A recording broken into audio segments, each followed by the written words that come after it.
Good morning, everyone, and welcome to our webinar, Drive Higher ROI on Digital Advertising with Optimized Web Experiences, featuring Guy Yalif of Intellimize and guest speaker John Arnold of Forrester. During the webinar, please feel free to enter any questions into the Q&A module at the bottom of your screen. And now, without further ado, I turn it over to Guy. Guy? Thanks, Sesame. Hi, everyone. My name's Guy Yalif, and I'm the co-founder and CEO of Intellimize. For the last several years, I've been putting AI in the hands of marketing and growth teams to help personalize web experiences for each unique visitor in the moment so they can drive more revenue, more customer signups, or more leads to sales, depending on the business. For me, that journey started years ago when I coded a rules-based expert system to design airplanes in college. I've also been a marketer and product guy personalizing digital experiences across industries for the last 15 years while at Twitter, Yahoo, and Brightroll. We've had the privilege of working with John and his team at Forrester for several years. I'll turn it over to John now to introduce himself. All right, thanks, Guy. Great to be with you and all of you watching. Thanks for joining us today. Got some great content in store for you. I'm John Arnold from Forrester. I'm a principal analyst in the demand and account-based marketing practice. And I have a specialty area in advertising and digital audiences and a little bit of metrics and ROI. So without too much more delay, let's jump into some of the content. And we want to start you out by sort of giving you the state of the state for advertising. The COVID pandemic had an effect on advertising spend, and advertising growth rates sharply declined in Q2 of 2020. But that's changing now. It's rebounding. And we're pretty much back to the pre-COVID growth rates for most forms of advertising, led by e-commerce, social media, but you'll see traditional display also making a nice rebound. So now is the time, especially as event budgets are still sort of figuring themselves out. You know, those traditional B2B events that we all know and love and miss. A lot of those budgets moved over to digital, and the digital teams have a little bit more money. They're trying to figure out where to spend that money and how best to utilize that for advertising. So it's a great time actually to think about your advertising strategy and how to maximize that budget. So, and as we talk to clients, a lot of them tell us, advertising is really a great awareness tactic. And that tends to be true when we ask marketing decision makers what the most effective demand tactics are in the awareness stage of the buyer's journey. A lot of them tell us that social media advertising on Facebook, Twitter, LinkedIn, and digital display advertising are top choices. Now, this comes from all of our data sets. So this is all marketing decision makers, B2B and B2C. So if you think about, though, advertising as an awareness tactic is great, but what about in the consideration stage where you're trying to really get that purchase or drive that quality interaction that turns into a lead or an opportunity or pipeline for your sales force? And what's interesting about that data is when we ask those same marketers what their most effective demand tactics are in the consideration stage, where you're thinking about that revenue engine, it's advertising as well. And a few things take third and fourth place at like the company's mobile apps and websites, or even driving traffic to a store moves up in the ranks. But advertising is still a compelling and very valuable tactic when it comes to driving demand. And this is the part that you really have to get right. Because as you're advertising, it's expensive to reach those audiences. You're driving them to your website, and the website has to convert. So, Guy, are you seeing similar things in your data set? I know you study this a lot and have a lot of users and visitors to websites that you track. We are, John. What you said resonates a bunch. As COVID started impacting all of our daily lives, we also conducted some research. Anecdotally, we heard the same thing you heard. In particular, B2B budgets were moving from events to digital. No surprise, quantitatively, we saw people spent more time online. Across all of our customers, traffic was up 18% in very short order as we all locked down. And as so happens often when traffic goes up, you get less qualified traffic and conversion rate goes down. That's what we saw across our customers too. Across all of them, conversion rates went down 11%, which you can see here on the chart on average. We also saw that in the existing messaging we all had in place, it actually underperformed that average substantially, almost 30% decrease in conversion rates. But when we looked at those exact same websites in the portion of traffic that's dynamically personalized, automatically adjusting to changes in visitor behavior, that dip was 78% better, which you can see on the slide. The signal we took from this data was that we marketers should adjust our digital engagements with prospects to mirror their rapidly changing behavior. And while this is always true, the speed and magnitude of changes in buyer behavior were swift and large at the beginning of COVID. Marketers that were able to meet their buyers where they were in their journey with that marketer were able to, on average, materially outperform marketers that didn't. John, does meeting prospects where they are resonate for you too? Yeah, it resonates for a lot of marketers. In fact, they face two challenges when they try to meet buyers where they are, especially in the advertising ecosystem. The first challenge really is making all of those interactions match. So you can meet them where they are, but do those interactions resonate? And that's a tricky thing to do, managing all of the touches. And especially with B2B audiences are somewhat elusive. You know, they're moving between different media, they're shopping online, but they're also considering social media and their friends and colleagues when they're making decisions. So making those interactions matter is exceedingly difficult. But what you really want to do is put your audience in the center of the equation. And marketers have traditionally thought of advertising as a channel and breaking it into different channels like social or display or search. But really, the cutting edge B2B marketers are taking an audience-centric approach. So that's how you're going to make those interactions matter, is to know your audience and be in front of them in a multi-channel or an omni-channel way. And then the second challenge to really meeting people where they are is this reduction of waste that happens. B2B is a small audience, and it's a premium audience. So you really want to consider the costs of the reach and the frequency of reaching that audience. When are you going to be in front of them when they're ready to buy or before they're ready to buy, and what's the cost of that? You want to consider their current and future motivations, because sales cycles are long in B2B, can be extremely long. And you want to make sure that you're in front of people with the right advertising at the right time, so that you're not asking them to buy when they're not ready to buy, but as soon as they are ready to buy, you're drawing them into that purchase cycle. And you have to consider that media variety and time spent as well. So B2B decision makers don't stop being decision makers just because they're checking the weather or keeping up with their Facebook. And as a B2B advertiser, you've got to make sure that you're extending your media spend beyond the business internet into some of the places where decision makers are spending their time, where you can deliver your message. And that's where the rubber really meets the road, right? Because as you meet those audiences in all these different places and you're driving traffic to different websites, be it a landing page or your homepage, those interactions have to tie together. So Guy, this is probably a good time to introduce sort of the Intellimize side of this, because I know that this graphic with audience in the middle and sort of reach and frequency and motivations and time spent resonates on the landing page side of things as well. It resonates a bunch. That notion of not treating everyone the same, recognizing you've got different audiences resonates a lot. In fact, even taking it down potentially to an audience of one. Allow me to set context for 60 seconds on what Intellimize does, so that we can then go into some examples that illustrate the points you were making. Intellimize intelligently optimizes websites. We personalize them for each unique visitor in the moment. And we do that by working with our clients to come up with a bunch of ideas to cajole website visitors to move through the funnel and become customers. In the simple example on the left, we have 4 headlines, 4 images, and 4 calls to action that the teams come up with based on intimately understanding their prospects and forming hypotheses on how to turn them into customers. We'll brainstorm ideas together, code the ideas into variations for our customers, and then our machine learning tries every possible combination of those variations. In the middle image, you see the machine learning's optimizing across 4 times 4 times 4, or 64 possible versions of the page. Our clients typically have far more ideas in the mix, 177 on average. That results in 78 million possible page combinations.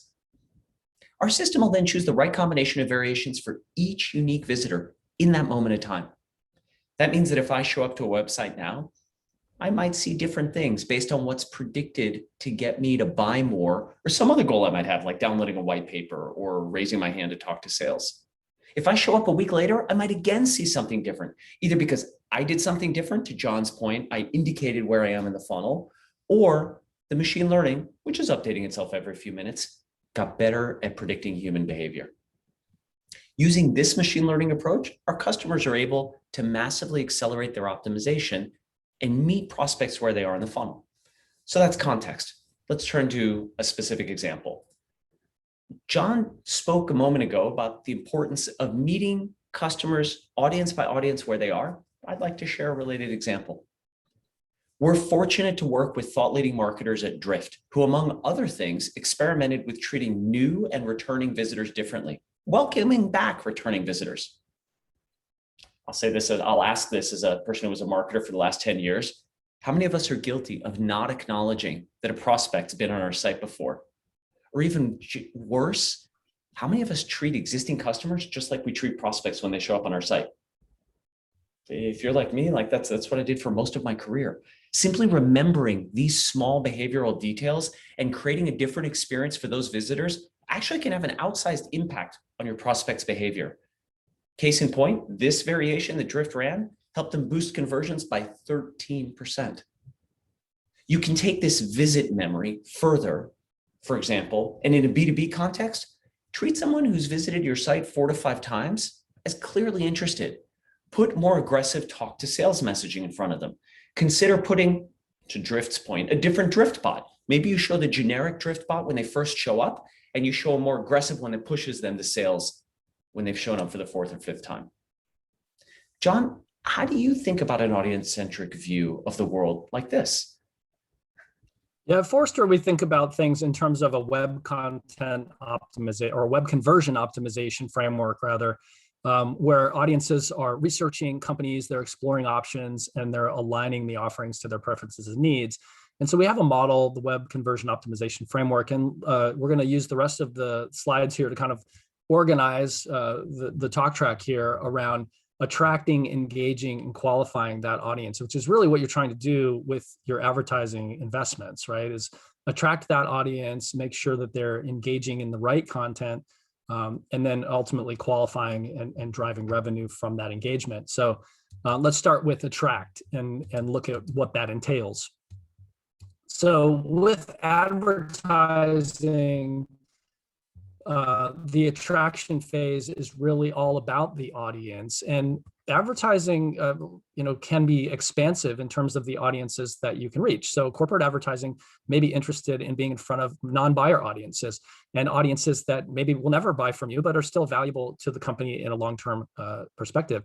But where demand marketers are focused is really on that short-term revenue potential, where you have a couple of different target market segments, like prospects who aren't showing any buying signals yet, or maybe being in front of resellers, former customers, your competitors' customers, or your current customers who aren't quite yet showing buying signals.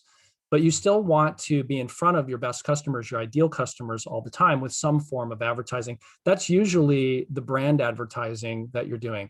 As soon as your audience exhibit some sort of buying signals, so you turn them into prospects or customers with buying signals and you want to upsell and expand those accounts, that's when you really want to dial up the demand advertising or the demand nature of that advertising and attract those audiences to your website with calls to action that are more around conversion. When you start to think about demand and brand advertising together and really understand how demand advertising can drive traffic, you're going to get your traffic from really 2 sources. Most people, in fact, do not click on banner ads, especially. Search ads are a little bit different, right? People have intent. They're intending to click on something. They're searching for something with the intent to click. But display ads typically are not clicked. They're very passive. So as you think about your audiences and how you want to organize your advertising to be in front of them, you should expect some level of click-through traffic, but also what we would call view-through traffic. And that's when you show people ads, but it influences their behavior in other ways. So they remember you when they're searching on Google, or they remember you when they're on social media, and so they go to your page, or they remember you when they're in organic search land and they type in the name of your company because they remember it. So you want to make sure that you have these audiences figured out so that you can track the click-through traffic, track the non-click-through or the view-through traffic and measure those in your analytics. And where does this all really come to life in B2B, especially, and in ABM? This is all about converting buying groups. So as people make decisions in B2B, it's not one person making the decision. In fact, in our research, we know that most purchase decisions in B2B are actually made by groups of 3 or more. And buying groups can be very large, in fact, in consensus or committee style buying scenarios. So you want to be thinking about multiple conversions from accounts and representing those buying groups and those opportunities within those accounts. And especially with ABM, this can be really about ABM and the complexities involved in personalizing to multiple accounts and buying groups and all that. John, that resonates a ton and is a great explanation of how much goes into driving prospects from your ads to your websites and landing pages, and the importance of having the right experience to convert them when they get there. And totally agree. This is especially true for visitors from ABM target accounts. But often our websites aren't ready for those ABM visitors, and they end up getting treated like everybody else. Why? Because most of us have static websites showing the same messaging, CTAs, buttons, content to every visitor. And we think, humbly, this is a large missed opportunity in B2B. We suggest you recognize your ABM website visitors and give them a personalized and relevant experience.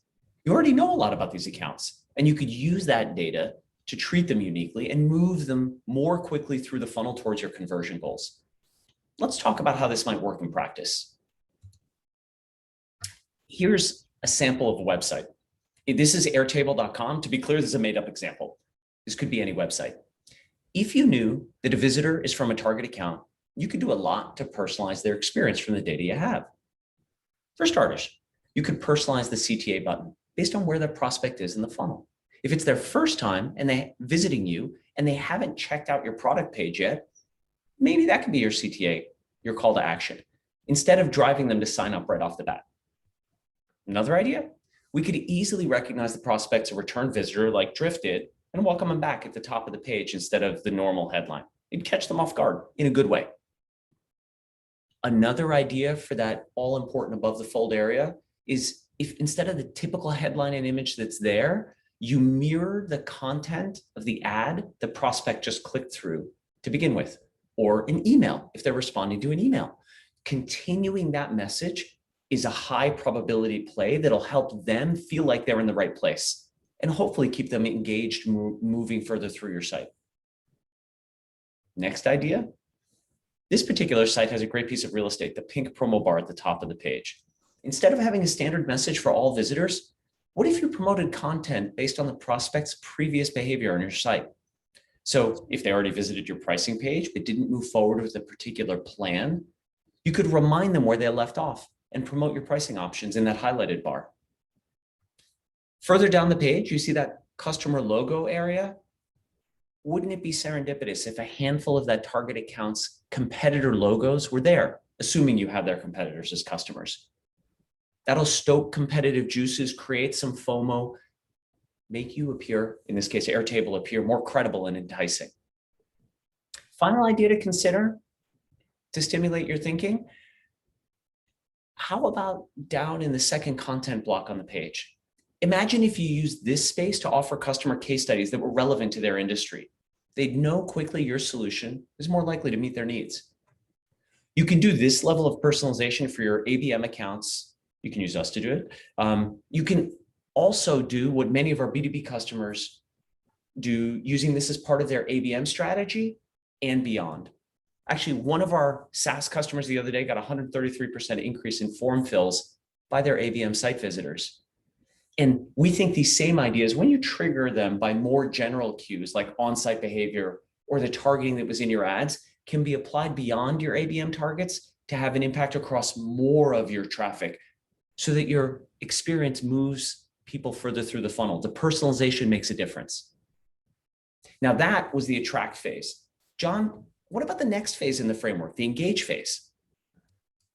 Yeah, let's look at the engage phase, because engagement is not one point in time, right? It's all of these progressive interactions that happen to the buying group. And let's turn back to the advertising side of things too, and look at advertising engagement and what is actually the point of all of this advertising engagement. And when you put that buying group in the center, especially for ABM and B2B, you're trying to drive buying group what we call proclivities, and you're lining that up against the demand for your solution and your brand reputation.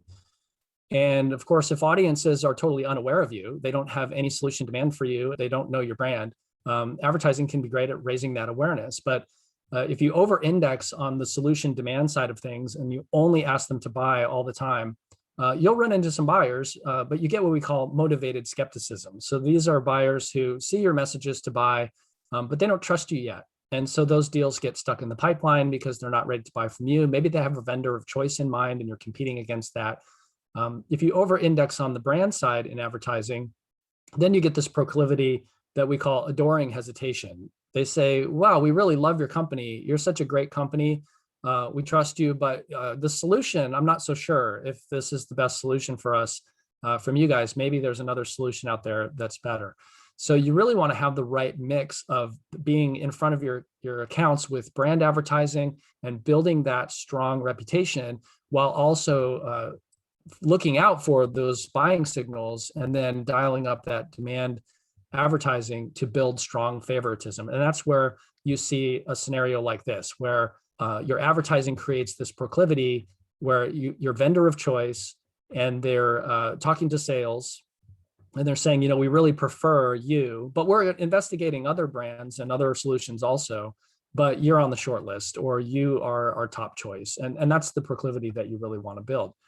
Now, the challenge here, of course, is this is exceedingly difficult with the B2B buying cycle. There's so many buyers involved. There's so many touch points, and all of these touch points are spread out over time.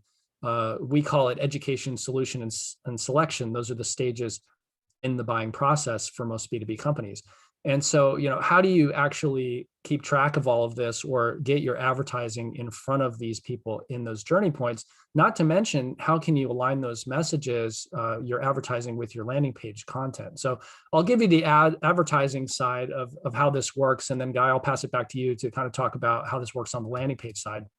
On the advertising side, marketers are really using their brand flights and their demand flights in concert to drive these proclivities and thinking about, your awareness, your perception, and your preference metrics or your goals around brand, and making sure that your advertising is in front of those audiences and driving the audiences toward your brand message. When you start to see buying signals emerge, then you're dialing up the demand flights and trying to reach those audiences with much more targeted messages around buying and calls to action. And those brand flights don't stop, by the way. You're always reinforcing the brand message, and you're always making sure that you're seeding that message with your brand. And in the demand flights, you're changing the calls to action and changing the content and rotating that in sequence. You also want to make sure, of course, that you're rotating your ads in your landing pages as well as your advertising. So when it comes to that synchronization, there are really two use cases for this. One is to make sure that you're progressing the message and drawing people in, but the other is for sure to make sure that you're A/B testing and always choosing the right message at the right time. But of course, Guy, the challenge there is you only have one chance to make a first impression, right? So computers and AI can definitely help you to align all of this. And that's where the world is really heading. It's difficult enough to even map this out and put it on a page, let alone, figure out all the touch points and all of the synchronization that has to happen. I completely agree with you, John. And I feel like we've been doing that out in the open in paid ads for a long time, right? Like Google, Facebook, as an example, will say, give me 5 ads, not one. I'll use machine learning to figure out what to show whom, feed the winners, starve the losers. I want to talk about an example, but before I do, we have a question from Ashley. What are the most impactful avenues to invest in an ABM digital strategy? What I'm hearing is ads and website personalization. Are there other ones to focus on? John, does that trigger something for you? I'm happy to chime in after. Yeah, absolutely. To me, it's all about the entire marketing mix. And one of the things that marketers, especially in B2B contexts with so many moving parts and such long sales cycles, is that all the touches matter. And so it's not one channel or another over another, but it's the buying experience. And where are those audiences spending their time? How are they learning about your solutions and educating themselves? How are they visiting your website and using your content to help them make decisions? And you also have to think about the human and the non-human interactions. So all of those touch points along the journey are not all digital. A lot of them are interacting with sales, whether that be through email or chat or telephone or video calls and all of that. So all of the touches are important, and it's our job as marketers to create the right mix and make sure that we're exposing people to the messages that enable them the most, and repeat those messages in all of the touch points if we can. Couldn't agree more, John. And I think a lot of ABM is a coordination between marketing and sales to agree on whom you're going to try to reach. And then I echo what John said. Where are they spending their time? Get the right messages in front of them. I think ads is a great way to do that. I spent the last 15 years doing that. I think ideally you're then driving them to your website. That is part of the journey for the vast majority of B2B buyers. You could look at content and putting that in front of them. Digitally, people often use email. To John's point, offline is often a big component too, depending on your price point, right? It might be sales, it might be direct mail. We didn't talk about that. That's often a part of an ABM strategy to engage people and do things that feel non-scalable, even though hopefully you were able to implement them in a scalable way. So it feels more one-to-one to them. I think, Guy, too, it's also important to realize that a lot of those interactions will drive traffic to your website. For example, the direct mail, right? Somebody will get a nice direct mail piece, and it encourages them to go to a specific URL. They may go to that URL. They may go to your homepage. They may just think of you the next time they're on Google or they see one of your ads. And so all of those touches have an influence, and you got to make sure that your landing pages are aligned and ready to accept traffic from all those different sources, regardless of really the way that the mechanism that sent them to the page, right? I totally agree. And in fact, one of our favorite things to tell our customers is treat your homepage like a landing page. What if you could have the personalization you have for each of your landing pages embodied in a single homepage? And at Intellimize, we're dog fooding this approach and more, personalizing our own landing pages based on the ads in this example we have on screen, the ads visitors saw and clicked through to reach Intellimize.com. This is an example, to John's framework, of brand flight personalization. In this example, you see this happens to be a landing page that compares Intellimize to A/B testing. And depending on the ad somebody clicked through, the options for the headline and support and copy that are available to the machine learning to choose from, they change in order to mirror the keywords and phrases used in the ad. In this example, we shifted from faster learning copy to less work copy as the lead for the main content section based on the ad the visitor just saw. Thinking about demand flight personalization, here's an example from Tableau.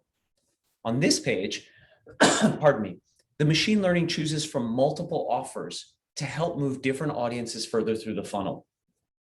The offer examples shown are tuned based on the ad or email the visitor just saw, as well as where the visitor is in the buyer journey. And together, these help engage prospects and move them further down the funnel.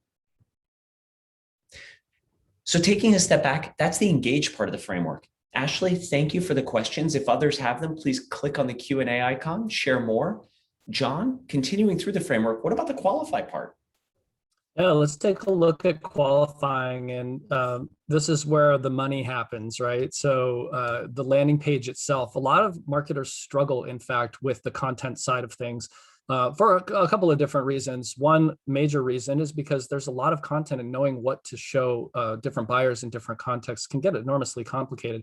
And again, especially with account-based marketing strategies where you're trying to customize and contextualize that content for specific accounts or industries or cohorts or even large accounts one-to-one. So that can just get enormously complicated. It's hard.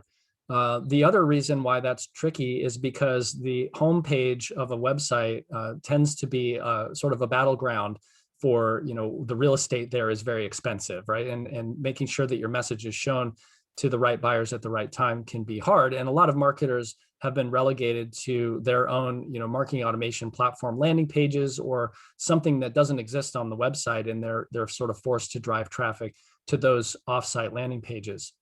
When it comes to advertising, you can really expect a lift to your homepage from showing people advertising impressions. So in fact, branded search is often a lagging indicator to ad impressions. So it's really important that you have this conversation, if you don't have any authority over the homepage of your website, to go to the people that work the website to say, we do have audiences that are buyers that are, going to be driving revenue and pipeline for us, visiting our website. They're seeing our ads.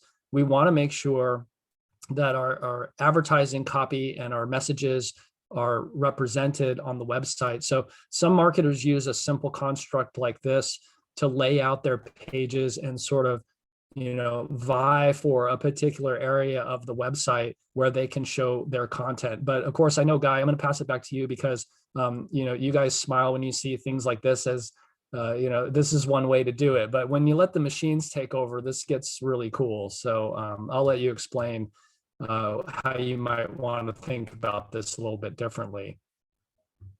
Sounds great. I totally agree with the progressive personalization notion based on what you know and doing more from the content you already have. To your point on the previous slide, essentially none of our customers went and created 100 more ebooks to support personalization. However, many made better use of the content they already have to go drive more leads to sales. And to your point about machine learning, here's an example from Looker. They optimized many elements on their homepage at once, from headline to call to action to content to logo farm. They were able to test hundreds of ideas at once across their site. And on this page, they were testing tens of them. They were able to, over time, deliver 44% more downstream stage 2 qualified leads by using what they knew about visitors, amplifying their good ideas, protecting themselves from bad ideas. They used machine learning to show better ideas more often and starve losers of traffic. And the more they knew about a visitor, the more they were able to personalize and drive them further through the funnel. And so they were able to progressively personalize and in parallel, use machine learning, just as you said, John, to try a whole bunch of different ideas and figure out what resonates for whom. John, let me turn it back over to you to talk about key takeaways from our session. Yeah, so we're near the end here. If you all listening in right now have questions, please chat them in and we'll take those. We've got some time to do that. But 3 things that we really want to leave you with here is that digital is really a critical channel for awareness and consideration. So, if you're in charge of some digital advertising spend, make sure that you're making a case for that and getting it right, and revisit your strategy this year so you can maximize that investment. Advertising and conversion strategies have to be targeted to meet buyers where they are in their journey. And that can get very complicated, but leverage technology, use the technology that you have available to get an advantage. And not just to simplify this, but also to make it better, to make the experience better, to make buyers want to buy more. And then optimizing that landing page experience is a huge opportunity to improve your ROI on your advertising. B2B is an expensive audience.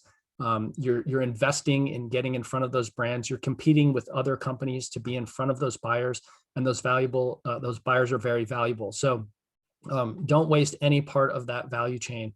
Make sure that you're always looking at the whole thing and making sure that you're getting the most out of every element. So with that, we'll take a look at the chat and see if there's some questions that we can answer before we wrap up.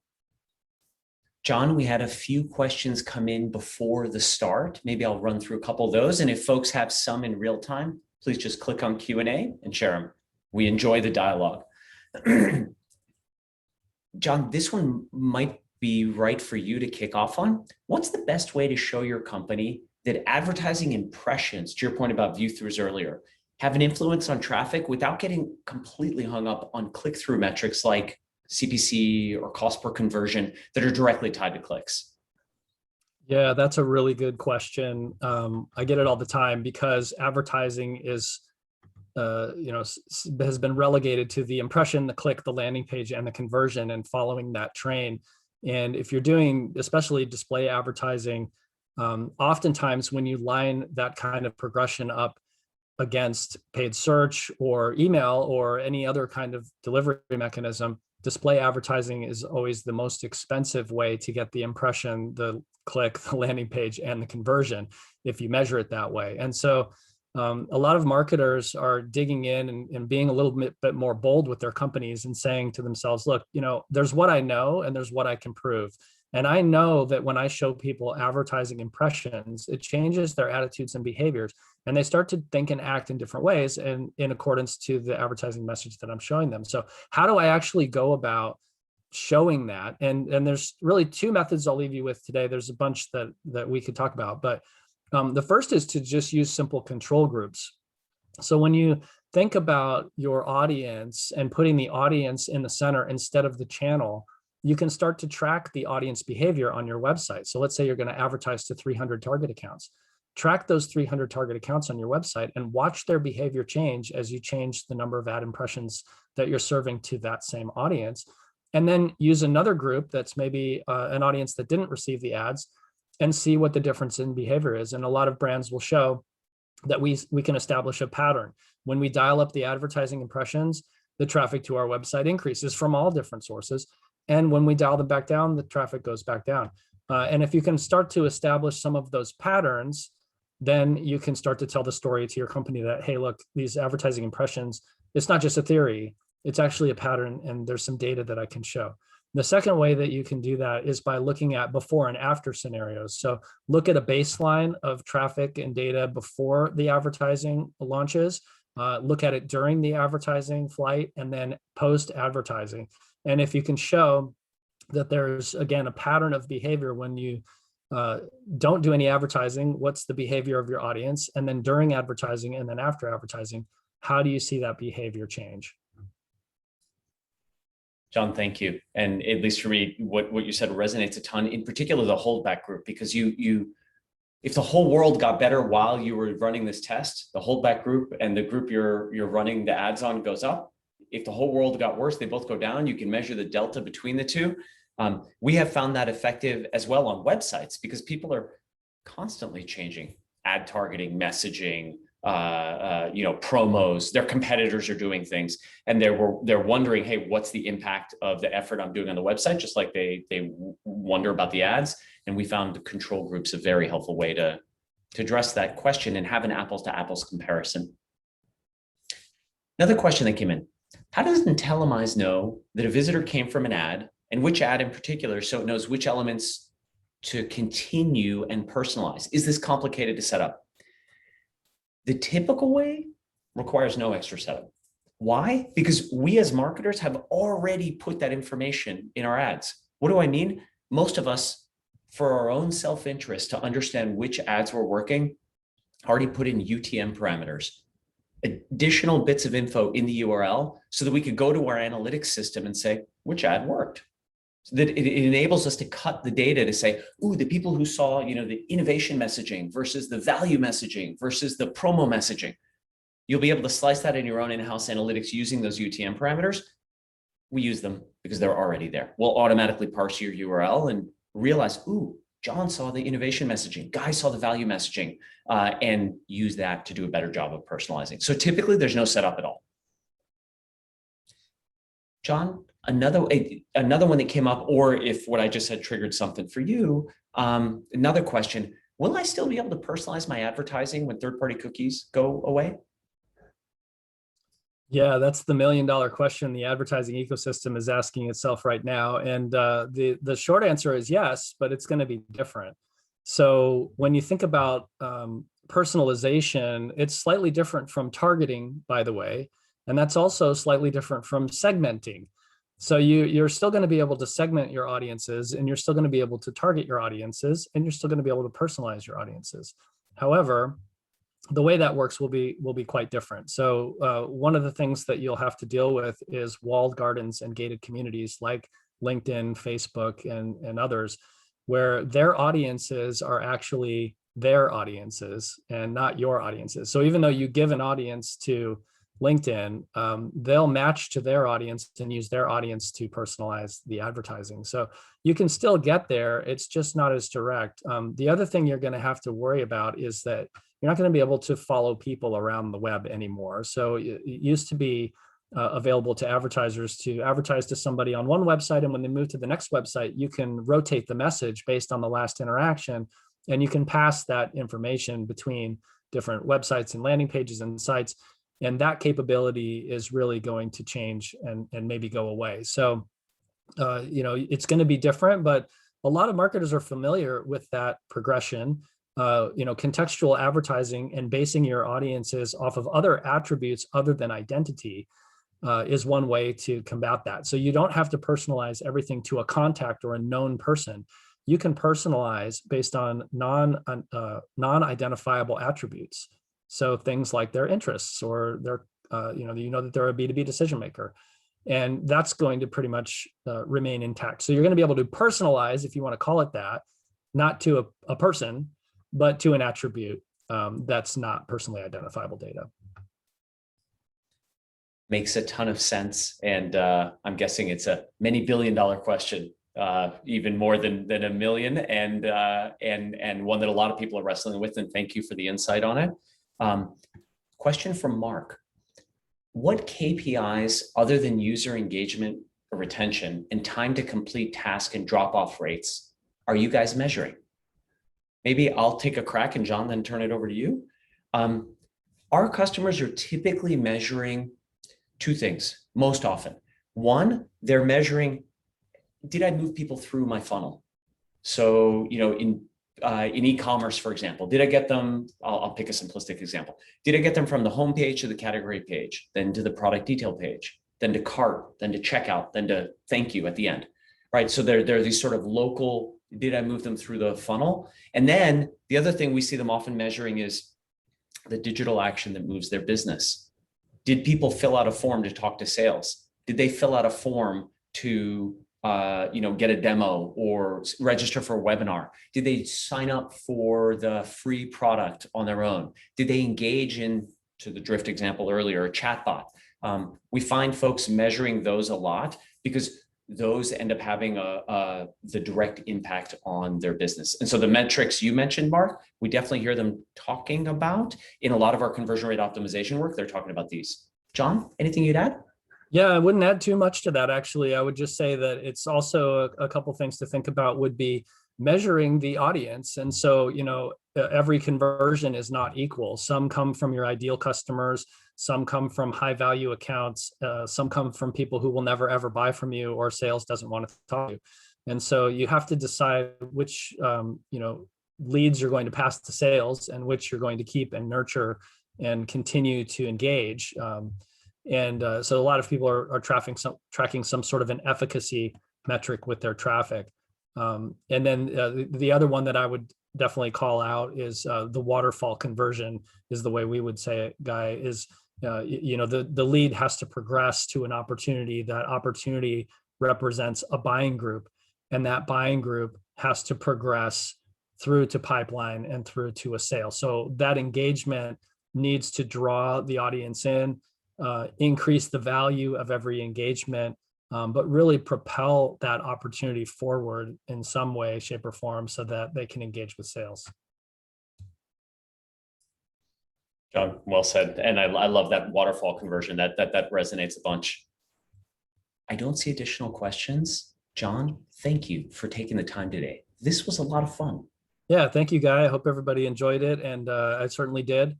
I appreciate it. Lots of valuable information in here. So good luck with everything. And all of you watching, stay digital. It's going to be there for a little while longer, and use these tools because they're really a competitive advantage for you. Totally with you, everyone. I'll echo what John said. Thank you for joining today. We hope you found this useful. We'd be happy to continue the conversation afterwards, and we look forward to seeing you on another webinar. Have a great one.